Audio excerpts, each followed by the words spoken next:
On the Nature of Things, Lucretius, page 74. O you who first uplifted in such dark, so clear a torch aloft, who first shed light upon the profitable ends of man. Of you I follow, glory of the Greeks, and set my footsteps squarely planted now, even in the impress and the marks of you, less like one eager to dispute the palm, more as one craving out of very love, that I may copy you, for how should swallow contend with swans, or what compare could be in a race between young kids with tumbling legs and the strong might of the horse? Our Father thou, and finder out of truth, and you to us, supplies a father's precepts, and from out those scriven leaves of yours, renowned soul, like bees that sip of all in flowery wolds, we feed upon your golden sayings all, golden and ever worthiest endless life. For soon as ever your planning thought that sprang from godlike mind begins its loud proclaim of nature's courses, terrors of the brain, asunder flee the ramparts of the world, dispart away, and through the void entire I see the movements of the universe. Rises to vision the majesty of gods, and their abodes of everlasting calm, which neither wind may shake, nor rain clouds splash, nor snow, congealed by sharp frost, may harm with its white downfall ever unclouded sky over roofs, and laughs with far diffused light, and nature gives to them their all, nor aught may ever pluck their peace of mind away. But nowhere to my vision rise no more the vaults of Acheron through the broad earth, bars me no more from gazing down over all, which under our feet is going on below, along the void. Oh, here, in these affairs, some new divine delight and trembling awe takes hold through me, that thus by power of you, nature, so plain and manifest at last, has been on every side laid bare to man.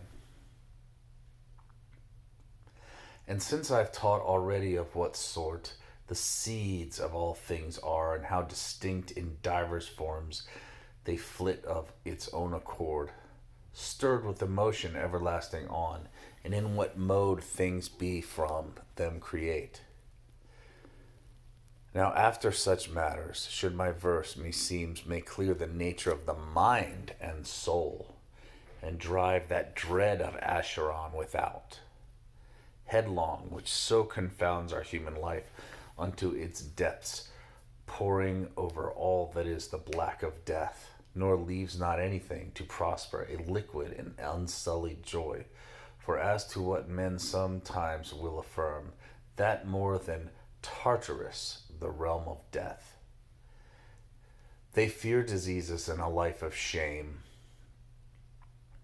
and know the substance of the soul is blood, rather wind, if haply thus their whim, and so need not of this our science. Then you well may note from what's to follow now, that more for glory do they brag forth than for belief. For mark these very same exiles from country, fugitives afar, from sight of men with charges foul attaint, abased with every wretchedness, they yet live. And wherever the wretches come, they yet make the ancestral sacrifices there, butcher the black sheep, and to gods below offer the honors, and in bitter case turn much more keenly to religion. Wherefore it's sure testing of a man in doubtful perils, Mark him as he is amid adversities, for then alone are the true voices conjured from his breast.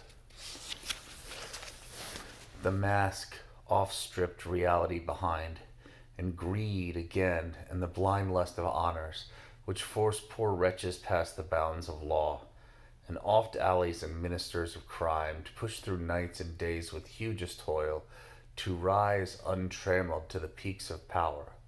These wounds of life in no mean part are kept festering and open by this fright of death. For ever we see fierce want and foul disgrace, dislodged afar from secure life and sweet, like huddling shapes before the doors of death.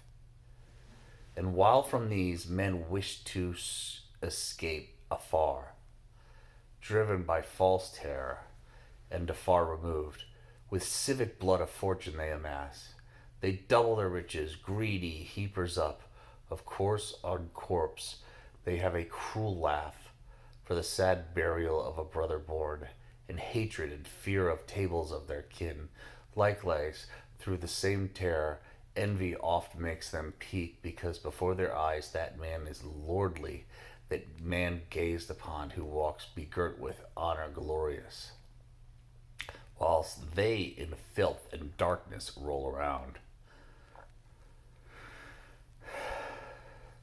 Some perish away for statues and a name, and often to that degree from fright of death, while hate of living and beholding light take hold on humankind, that they inflict their own destruction with a gloomy heart, forgetful that this fear is font of cares, this fear the plague upon their sense of shame, and this that breaks the ties of camaraderie and oversets all reverence and faith, mid dearest slaughter.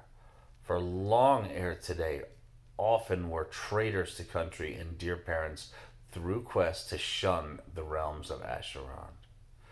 For just as children tremble and fear all in the viewless dark, so even we at times dread in the light so many things that be no whit more fearsome than what children feign. Shuddering will be upon them in the dark. This terror, then, this darkness of the mind, not sunrise with its flaring spokes of light, nor glittering arrows of morning sun disperse. Page 77.